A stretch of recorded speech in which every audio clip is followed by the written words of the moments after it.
You're listening to 107.3 Motor Spirit FM. I'm your host, DJ Forte, and in tonight's episode, our crew gets ready for their next job.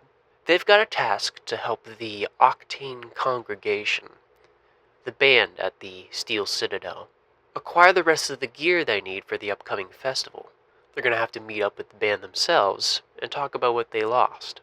And as they venture into Salt Lake City to find the stolen gear, they'll find themselves in their most dangerous fight yet. So let's see if they're ready to dance.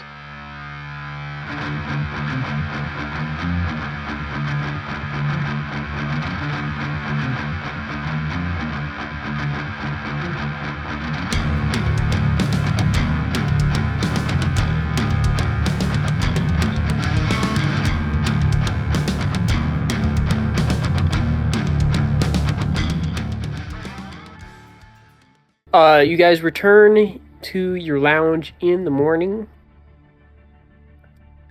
And if you want to speedrun it, you can say that whoever was present when Mox showed up can relay the information about today's job.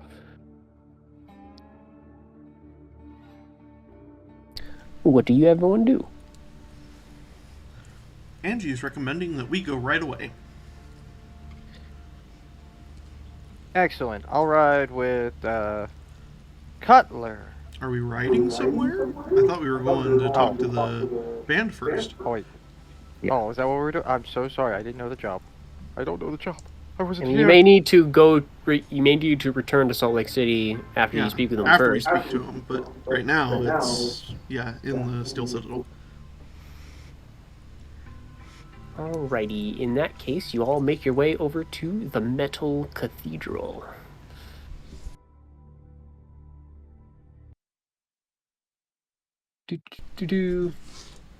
I'm so hyped for Angie to just have her tiny little lesbian brain implode. Yeah. You make your way through the Steel Citadel, this giant tank, to the section that you've been directed at is like the event hall, the stage area.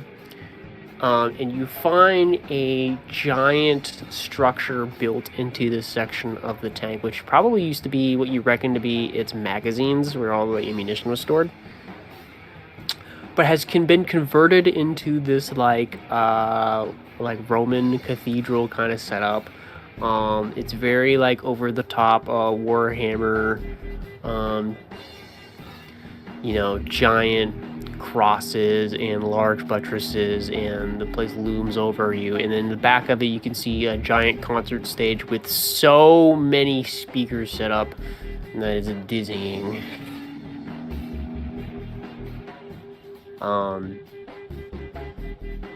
And each of your steps as you step into this main area sort of loom into the empty space. You reckon that the acoustics here are pretty good. Maybe slightly better when there's a crowd here to sort of absorb some of the sound. But this is quite an elaborate set. And there's the stage area that you're looking at now. But if your characters look over to like the right side, there's more of like a traditional like church setting with like pews and an altar. And you can see with back turned to you right now, there seems to be a woman at the altar, like a nun or something. What do you do?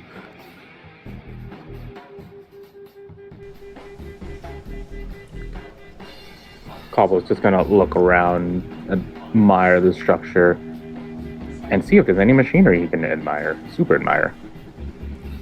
Go ahead and either make a perception check or a mechanics engineering check. Ha he ha he ha ha ha ha ha.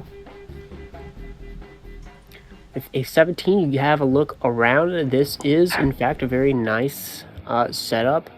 Let me check my notes real quick.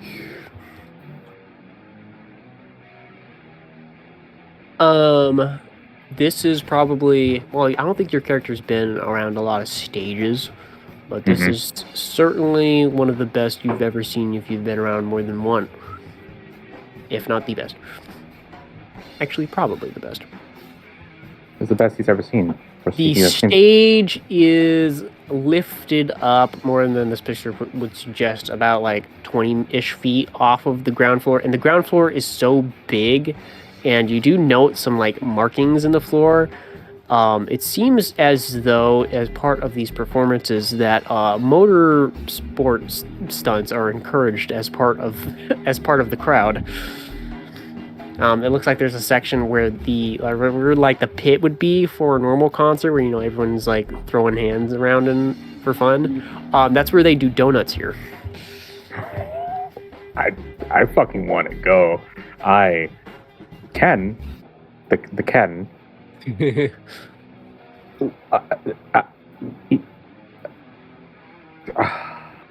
I love shows. Anyway. Pyrotechnics, special effects, laser lights. Cobble's awesome.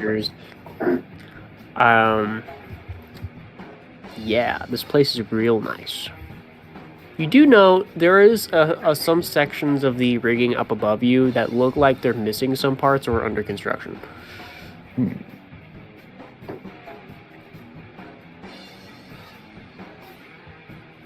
Okay. Is there anyone around? As described before, there is that one lady with their back to you right now that seems to be praying at the altar of the more church section. That seems to be like a nun.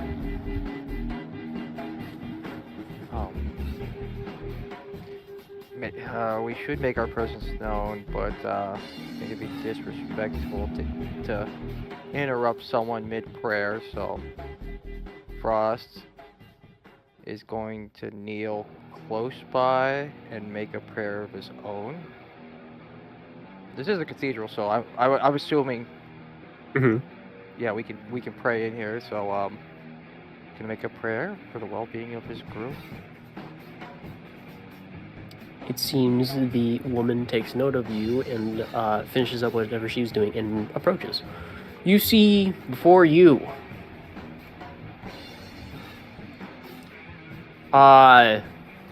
what in as least amount of words could be described, a sexy nun. About, I don't remember how tall she was. She was like maybe 5'10". Yeah. The first thing you notice is that her legs from the knee down appear to be cybernetic, and with the shins being like a glassy material, and inside you can see what you assume to be her actual bones exposed. Moving your eyes up along her, you know the sort of the material that goes in front of her between her legs that drapes down. It's got like imagery on it that like combines religious iconography with like engine parts and battle axes and stuff with that. She's got the spiked thigh rings, which are wrapped around her elaborate tattoo on her leg. Very nice thighs. The tattoo, I don't know if your character would recognize it, but it's like a interpretation of the statue from the Blood Mountain album of Macedon. She's wearing, like, of course, like the head thing. Whatever she's wearing, the part around her shoulders, like her shawl, actually comes up and covers her face up to her nose. She's got the brown, the purple bangs that are coming off to one side, hiding one eye. She's got one bright blue eye. She's got these like gloves that have like crosses on them that only like attach to like her middle fingers. A goth nun with a lot of spikes, and with a pleasant voice, she greets you. How are you doing today? Pretty good, sister. How are you? I am doing great. It's another day in our lovely town. The gods of metal permit us. I see you're making a prayer of your own. Yeah. Prayer I make every night before I go to bed. Or at least have been for the past couple months. And one that follows that's been years of praying. But Other than that, we're here to assist you in a job. Ah, yes, Mox told me that she would send me some strangers to assist with our problem. Is that the rest of your crew over there? Yeah. Angie is just staring. Oh. She's a huge metal head. Hey, come on over. Valentine walks up and just like holds out a hand to Kristen. She shakes your hand and does introduce herself as Sister Kristen. What a neat little Freudian slip. I wonder if that was on purpose. Valentine, it's nice to meet you. Nice to meet you as well. I'm glad you find us here in our holy temple. You are here to help with our little shipment problem. Why don't you come with me to our backstage area and we can discuss it further.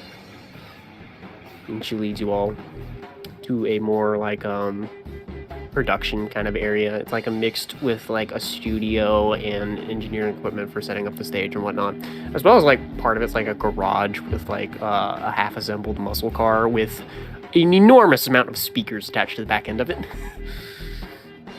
And the way that the hood is set up with some like railings and like hooks on it, it's as if this vehicle was designed to be driven and performed on top of. So like someone stands on the hood while they're like going, connected to the speakers and shit. It's crazy. I hope you've seen that one Rock Band intro. Kind of like that. She is not the only one in this room, as she leads you into, as there are 3 other individuals in here. The whole band.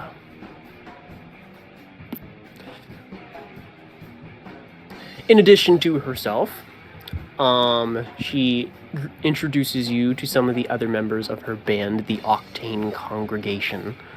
The first one you meet is a brown, long-haired gentleman with his abs exposed, who is writing something in like a journal. And she introduces this as Jesus. He's the bass player. Angie is very conflicted looking now. with like a calm, warm voice, he asks you all how you're doing. Hi, you doing all right? Love it here, honestly. We try and make it as homely as possible. That's when Harkonnen's not around, at least. But he is. We're doing the best with him, it seems, then.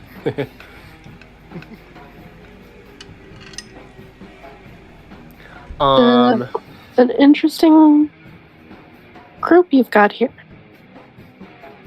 Yeah, we make it work. Sister Kristen introduces you as well to the other main guitarist, Callidia, who has just the Birmingham accent that I was researching earlier. And gives you like a half-interested nod as she seems to be noodling on her unplugged guitar. I don't know if Wearing like full battle armor, who also has like on one of those nun head units. I think. Yeah. It's either Abbott or fuck, I actually had it in my head like 2 minutes ago when you were describing the other ladies. Anyway. If she wasn't a musician, you'd assume her to be some kind of soldier with the armor she's wearing. And then you are lastly introduced to a giant cyborg. A dude with like a giant set of military spider legs where his legs should be, sticking out from under his massive gut. His chest has been replaced by what looks like vaguely a boombox. The most chromed up person you've seen your entire time in the Steel Citadel. And this is introduced as Harkonnen, the drummer. As you look at him, you can see that parts of his legs have hinges on them, and you can actually see that his legs transform a bit and turn into his drum set. With a really heavily distorted, gravelly, deep voice, he's like, "Who the fuck are you?"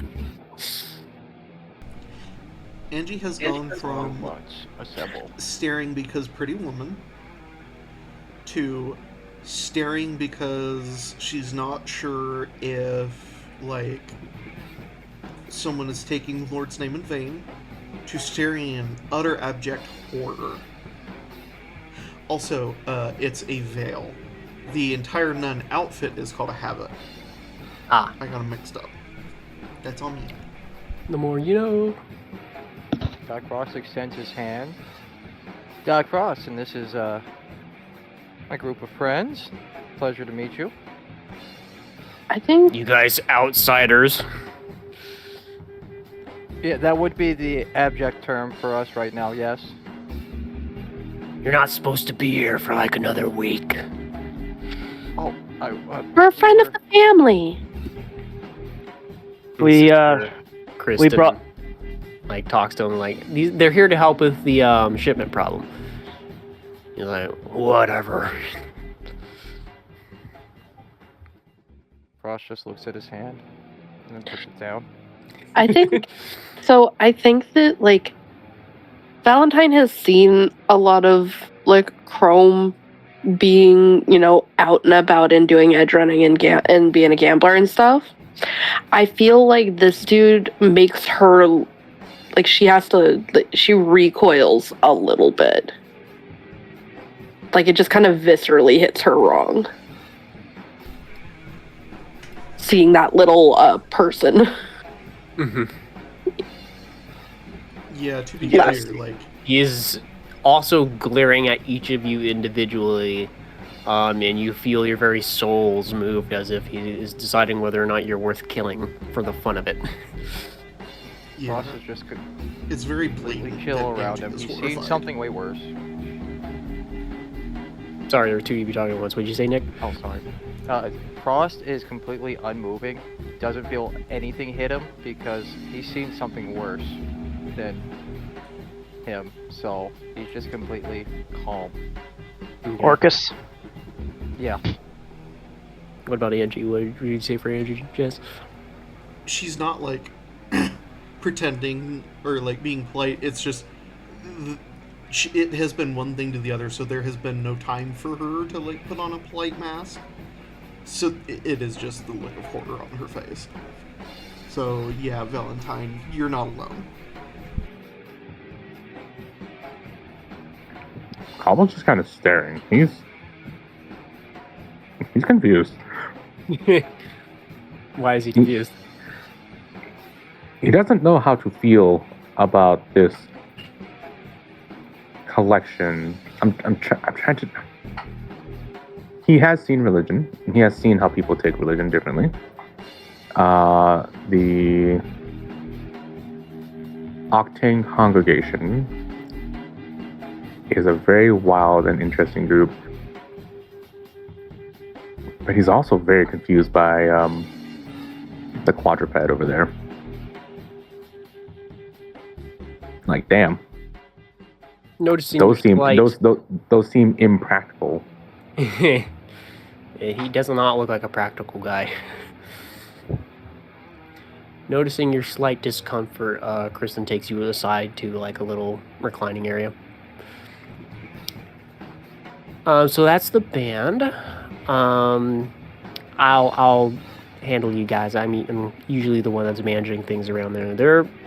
They're a good bunch, but they're not people, I should say.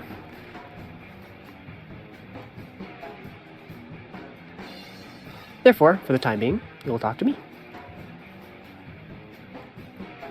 So, about a couple weeks ago, we ordered some equipment in addition to sending some of our instruments in to be worked on.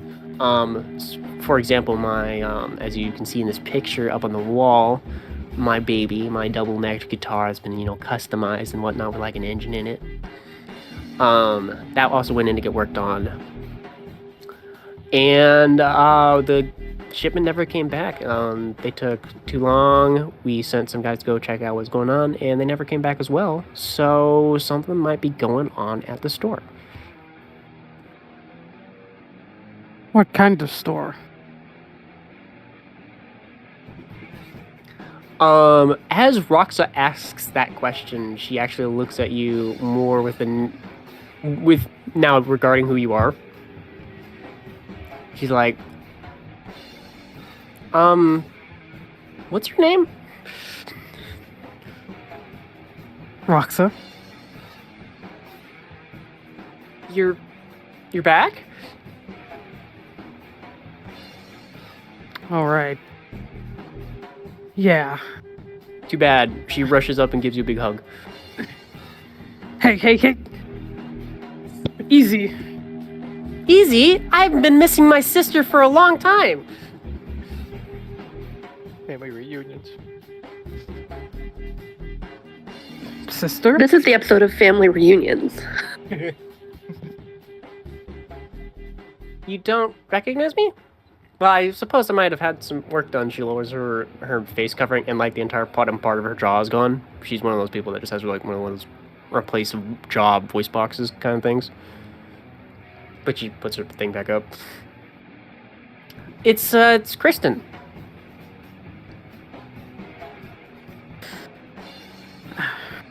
I'm sorry. I don't exactly have my memories with me. Everything that I've seen in the Citadel and everyone I've met is kind of a new experience for me. Oh. She holds your hand. Well, let's see if we can fix whatever's going on in your head. You must have hit it really hard or something. I wish it were that simple. But I've got a lot more going on than anything you could probably help me with at the moment. I'm working on it, though. Well, after you get this job done, why don't you come see me and we'll talk about things, okay? All right. You might not remember me, but it's really good to see you.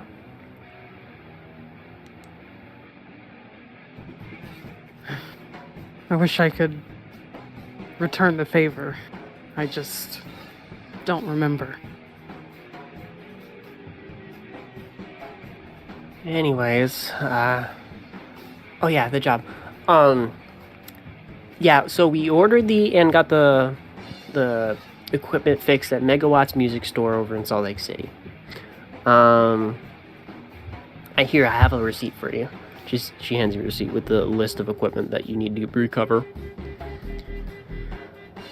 The guitars on there, obviously one of them's mine. There are a couple others. They're described on that receipt there. We got the overdrive units that our stage needs, as well as the Century speakers. They're really big ones that handle most of the noise projection. And then we also ordered a case of audio driver chips for both myself and Harkonnen. As you can see, we have artificial voice boxes, and the chips help us, with our stage sound.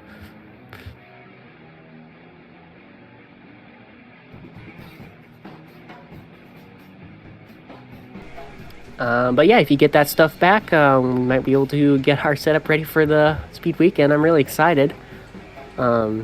I hope you guys are as well. We'll have plenty of time to party and celebrate our community and be blessed by the powers that be. Do you have any questions? And she awkwardly raises her hand. Yes. Why do your guitars got an engine in them? Oh, so it's got an auto-picking device in it, so I can plug my my interface plug into it, right? And then it picks for me, and the engine sort of handles the really fast picking.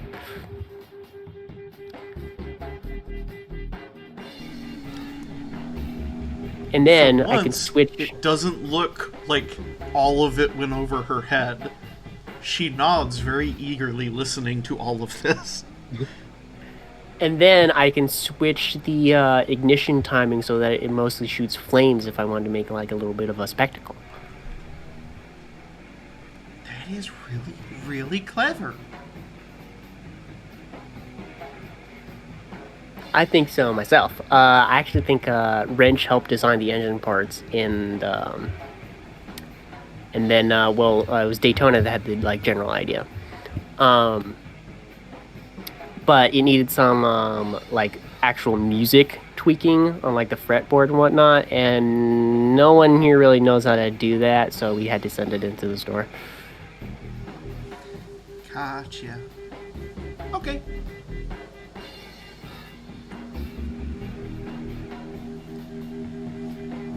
Guys, you know anything else? I think that we should be good.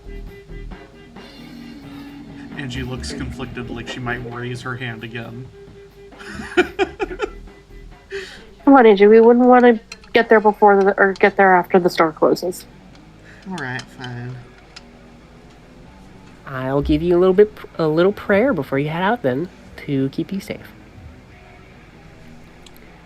And you see her like clasp her hands together, and she starts praying. In her prayer, she beseeches some kind of god of hot rods and heavy metal to look out for you all and provide you the strength and determination you need in the face of challenge and evil.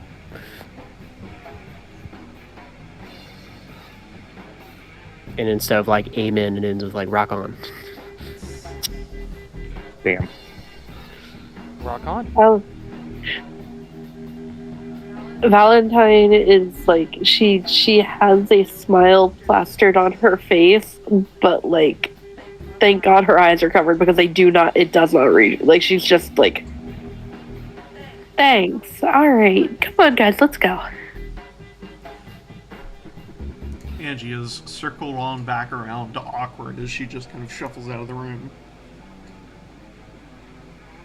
Kristen shoots Roxa a longing look and says quietly to stay safe as you head out as well. And do you guys depart presently? Do we need to pick up anything? Well,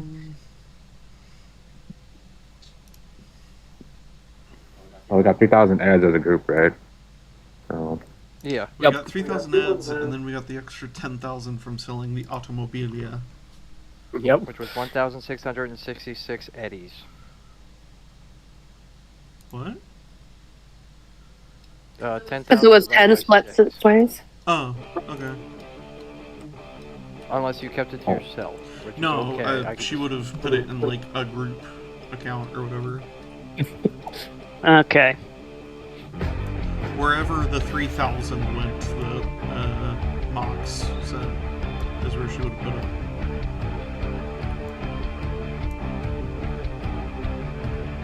All I need to do is just repair my armor. I think I've been letting it sit at 9 for way too long. Okay. Oh yeah, I need to. Yeah, it's like just missing 1 point, so I should be okay. Do need to get that fixed. You see the shops here at the marketplace are opening up for the day. Perfect time to grab something before the crowd gets big.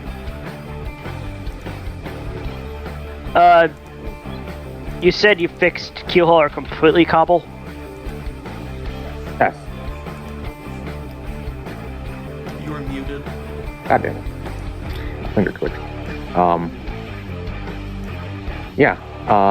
You probably caught him sleeping under the truck. When you got there. Mm-hmm. Because he was like, yes.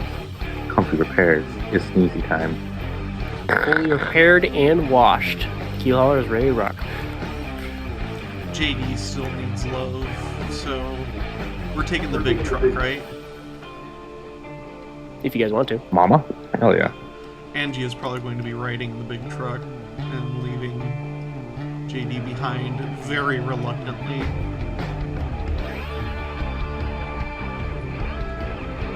I'm gonna ride my motorcycle this time. Sounds like a good idea. I'm gonna have to look at the parts to figure out if what I want to upgrade Q hauler with, but if we need to move on to the mission, I can just say I do that off screen. But it won't count for this. I just need time to look at stuff. That's all. It's alright. I'll help you out just a little bit. This mission probably won't involve any vehicle combat, so you can say that for like next time. Okay. Yeah, Valentine's gonna drive Revenant. Awesome. She needs some time to think. Guys, go ahead then and head out to Salt Lake City looking for this music store. Who is driving Mama? Cobble is driving Mama. Yeah, I was going to say, I assume Cobble. Is anyone else riding in Mama? Oh. If Cutler didn't take heel hauler, then probably Frost. He is taking keel hauler. He's not leaving. Yeah. He's not leaving it there. Yeah, Frost went with Cutler. Actually, we're going doo-doo-doo here. When I get back, I'm gonna look for some heavy armor. It's time to upgrade. Awesome. All right, guys, drive into town. Mark off like 20 miles of fuel.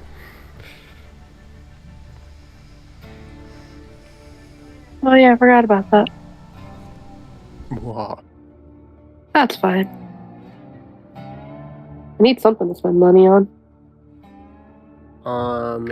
And using your agents, you navigate to the Megawatts music store, and you come across police tape. Oh, yay. Shit.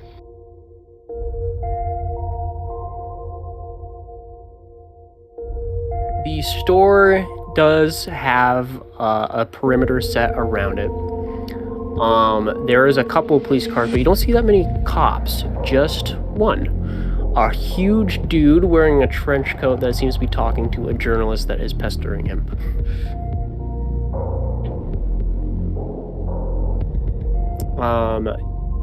The windows of the store itself are like covered up with like boards and stuff too. But you do see a little bit of damage to the sidewalk outside, as though there were bullets coming from the inside that struck the outside of the sidewalk. I think Valentine would like try to eavesdrop to try and hear what the journalist and him are talking about. Okay. Before actually walking up. No roll necessary because the journalist is being really fucking loud. Pretty much like asking him, badgering him anything to like get a scoop on with the situation, or even let him inside. He's like, listen, for your safety, I can't let you inside. I can't give you any information either right now. Listen, I'm just trying to keep you safe. There's danger inside, and the journalist is not catching a hint. And you can see that the detective-looking dude is starting to like look a little bit sad or like annoyed.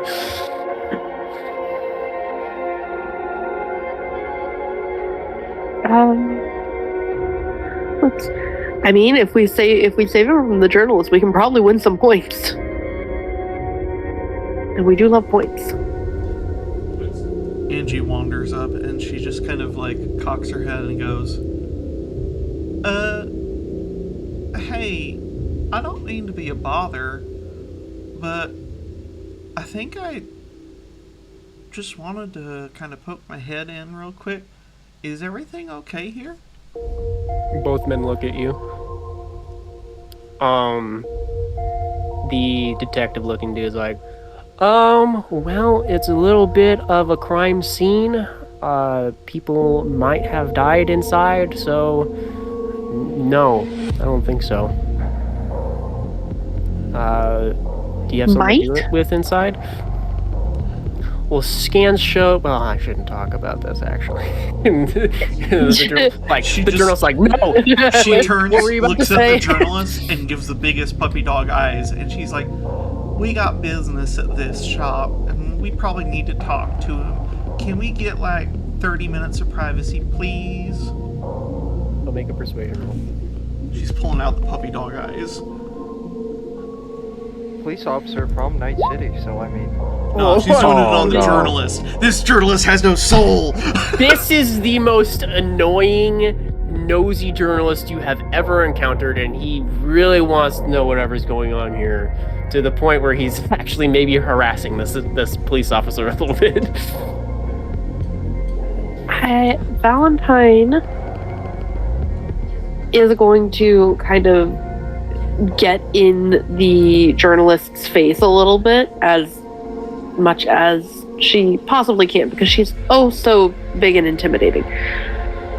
But she just gives like this big, sharp-toothed grin. And it's just like, look, you're not going to get any information if you get the person you're trying to get to talk to you fired for revealing confidential evidence. So I recommend you give us a bit and we'll try and figure something out. Okay, you can also give me a persuasion roll.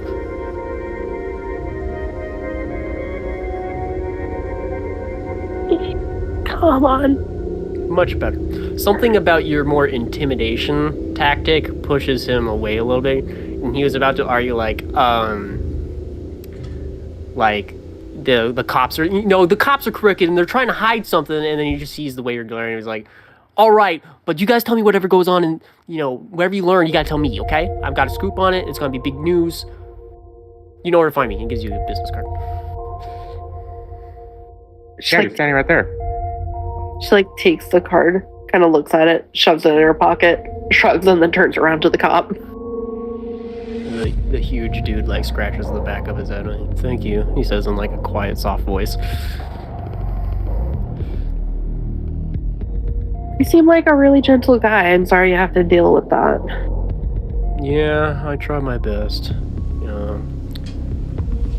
Did you guys have something you needed from inside? It's kind of closed off right now. I'm sorry if you were looking to buy something. I think it was already bought. And then she digs in her pockets for the receipt before turning and looking helplessly at the other party members. And she's like, do one of y'all have it? She handed to Roxa. Or Kristen. I can't remember who she handed She to. handed it to someone. I think Frost. oh yeah, sorry. I remember handing it to you guys non-specifically, but it doesn't really matter. Yeah, I just thought it made for more interesting RP, pull other players in to do that. All of the parties actually look at each other like, oh shit, who has it? Who has it? Checks their pockets. Hey, yo, run your pockets. If someone else would like the opportunity to approach this guy. Yeah, Frost pulls it out.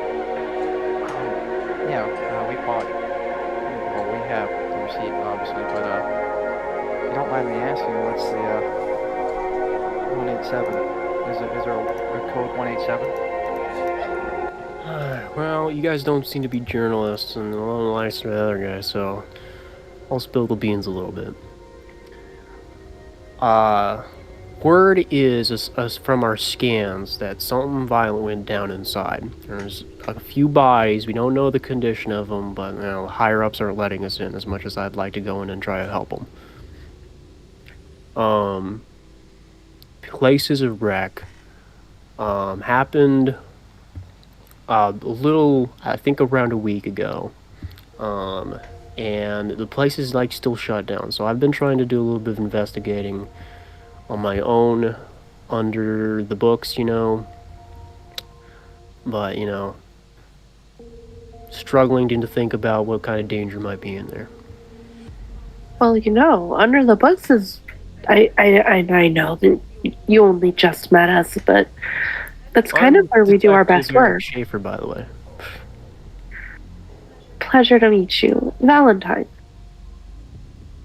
And you met Angie. And us and the rest of our group here, she kind of like gestures to each of them. It's like, we are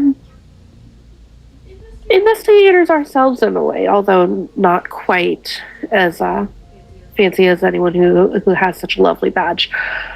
So if you are looking for a way to maybe get in without getting in stepping on any toes, maybe we could give you a hand. He looks a little conflicted. He's got like sad puppy dog eyes. He It's all right. obviously wants to like go in and investigate, and most importantly, like recover or help whatever people are inside. But some kind of bureaucratic thing is going on that's stopping him. So Wait. I will let you roll persuasion again, but the DV is like 10. It's pretty easy to convince him.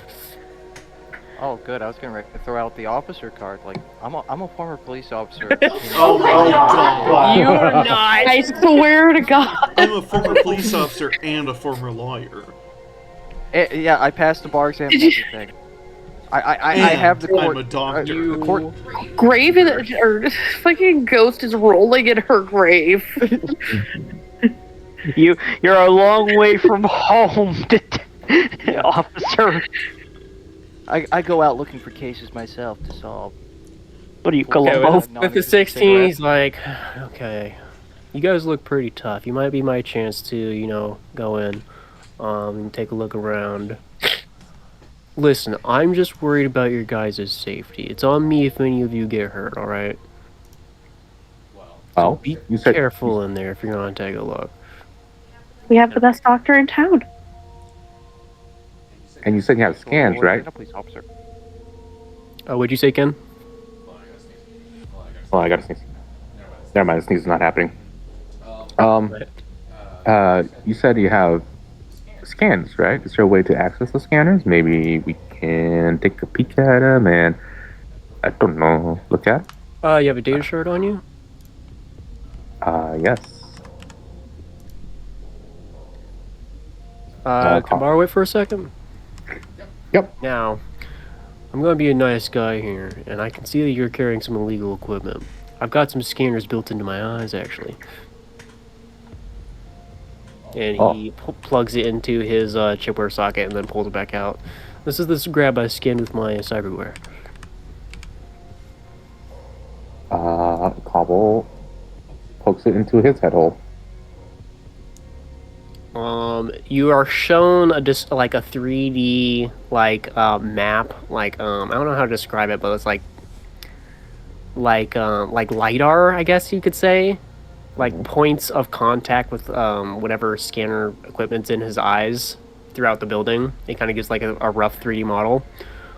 It appears as though most of the building, you can see there is like certain sections of the building that his scanner just can't reach to, but towards the edges of the building, especially like the front, the front storefront, like the selling the material area, there appear to be like wrecked stands for music equipment, damage, papers everywhere, and at least like a couple bodies.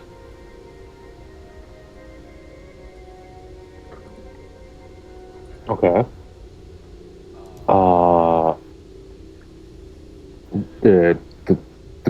So those bodies have been in there for a week. Hey Doc, how long do bodies normally last? Huh. Not. I mean. What's the I mean, if they're alive. deterioration here? Oh, if they're alive? But can they live in? Can they stay in there for a week? Well, I know What? some corporate cyberware that lets you survive some things you wouldn't be able to survive, Oh. So I don't like to assume anyone's, dead. I like to be, hopeful that I can save everyone I can. I will not deny, though, it is not likely that they are alright. Well, Cobble's also displaying this on. Does he have an agent? He does. Somehow you share it. It's not a big deal. Yeah. Okay.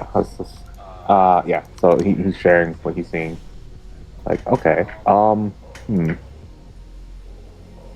Well, if we go in there,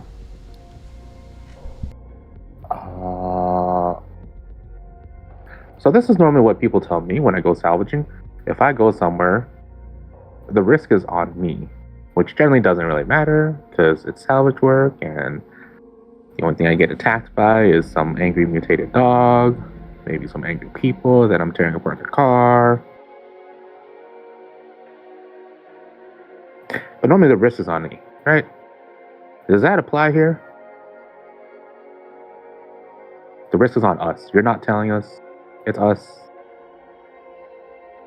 I don't want you to be taking any unnecessary risks, alright?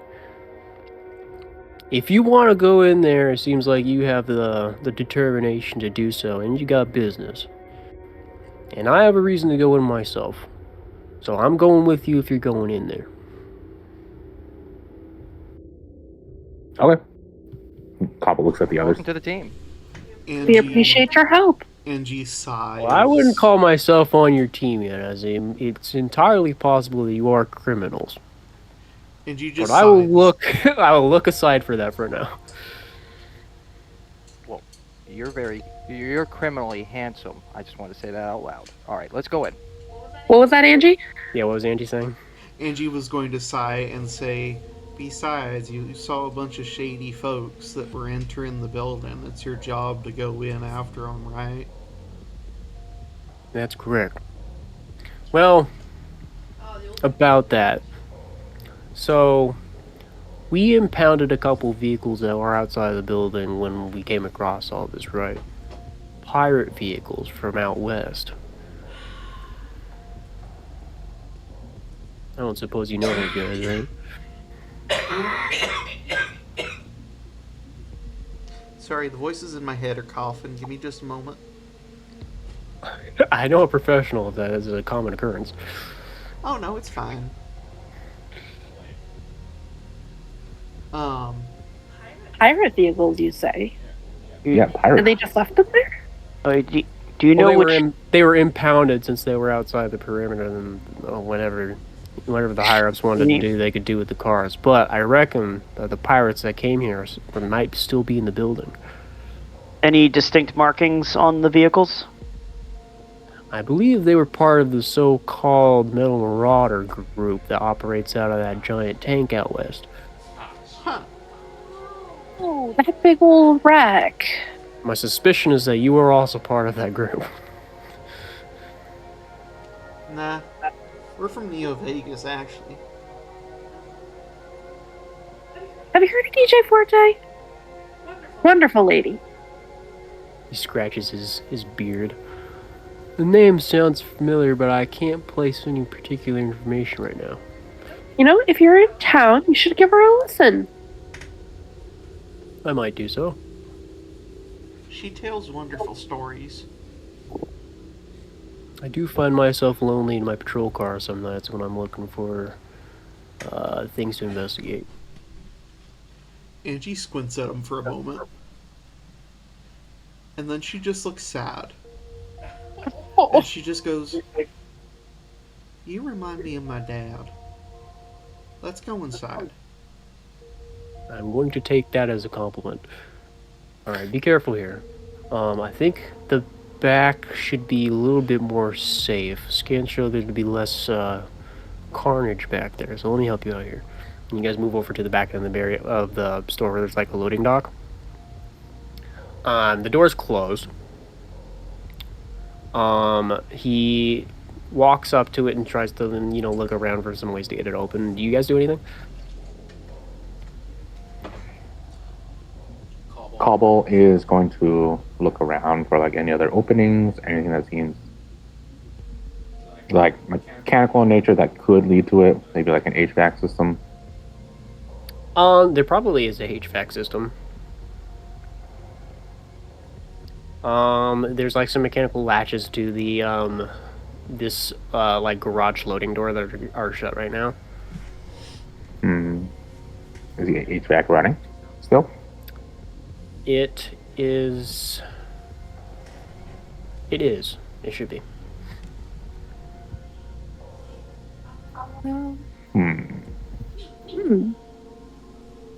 Does anything seem out of place with the garage doors or anything? There seems to be some dents originating from the inside.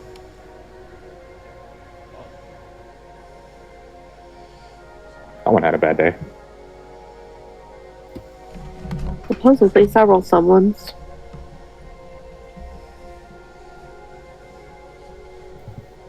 That was a lot of S's.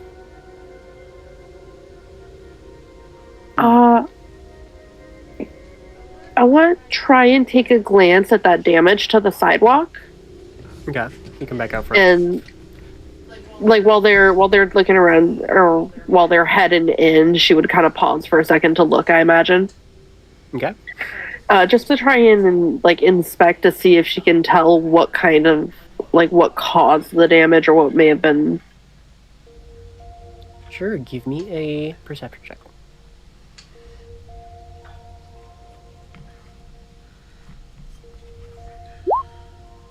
$17. The impacts look a little bit like mostly scorch. You reckon whatever came through the window and hit the sidewalk here was like burning? With a 17, I think it would remind Valentine of fireworks.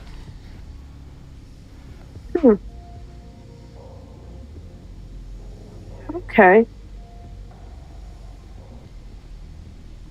She kind of like hurries along to go meet the others. She says a little bit, offhandedly, like, those marks on the sidewalk, they almost look like fireworks. You know, like the Yeah, I saw that too. art mark around it. Whoever was attacking from the inside of the building might have been using some of the special effects equipment they keep on hand. Which means whoever was attacking might not have been the most well equipped for combat per se if they're using some of the special effects equipment. However, it doesn't exactly fill me with a lot of hope if they still manage to disarm everybody without even, having a proper weapon involved. Yeah, it's certainly fishy. He said that. Oh, go ahead. And just to be clear, no one has seen any of the suspects we're probably after, right? Well, I was hoping the security cameras might have some evidence, but you gotta get inside to get to those. No one else on the street saw anything. Where did he say those vehicles were at? Outside the building or around it? Like where? Compounded. Those Marauder vehicles were parked back here by the loading dock, and they were still here when the police showed up. Given that there was no one to claim them and that their registration was, not accurate, they were impounded. And they were here. Was Brittany were there just so I'm getting my thoughts straight, there were signs of assailants coming through the front or from back? Like, did this look like a regular break-in? No, this doesn't certainly seem like the markings of a regular break-in. So they didn't come through the front. Okay. As for the front door, there doesn't seem to be any exterior damage. It's not like anyone broke in when they were closed. Okay. Good thinking, though. You're pretty smart. Not really. Okay. You're smarter than you give yourself credit for. Just about certain things. And she kind of like What? ribs him in the gut because that's as high as she can reach on him. Now, this is a question not to him from Cutler to the characters. This is Kevin to everyone. We have Bonnie's contact info, right? Yeah. Should. Yes, you do. I might have to step out and make a call real quick. Mind if I ask who to? I'm trying to keep this a little bit of a secret maneuver.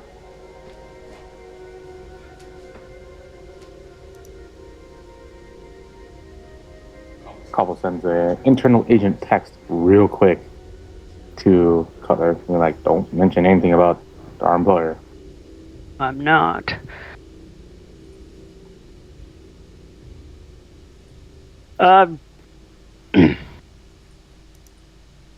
He says, I got a local pirate hunter friend. Want to call him up, see if I can get an idea of any activity in the area. At least any reported activity. Does. Just want to make sure. Just want to see if the Marauders have had any activity in the area lately. Because if this is just one incident, why now? Why here, of all places? Go ahead and give me an acting check. Okay. 2 sets of puppy dog eyes are watching you. Did I close my... I freaking did. Hold on, I gotta pull up my sheet. I also hope you see that this guy has a base 18 in humor perception.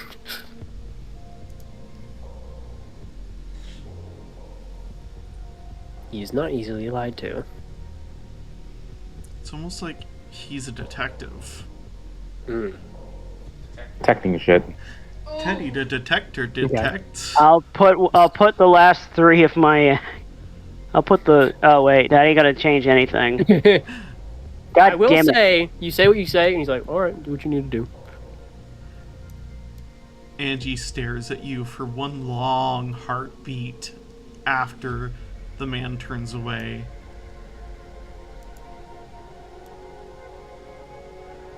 Before she also turns away.